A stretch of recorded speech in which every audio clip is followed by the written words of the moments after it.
గురజాల నగర పంచాయతీ పరిధిలోని శ్రీ పాతపాటి శ్రీ అమ్మవారి దేవాలయంలో దసరా మహోత్సవాలు ముగింపు రోజున అమ్మవారి నిమజ్జన కార్యక్రమాలు ఎంతో వైభవంగా జరిగాయి.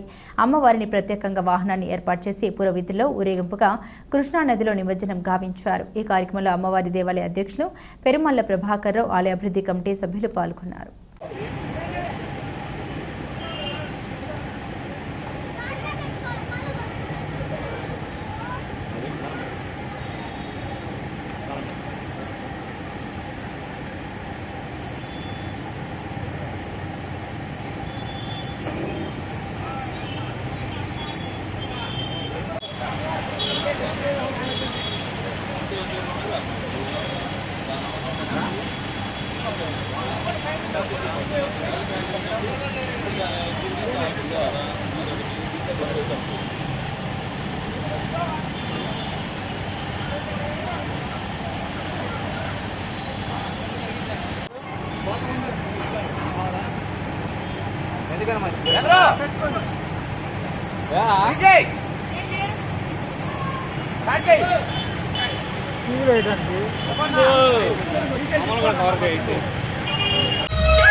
ఆత్మగల్ల మా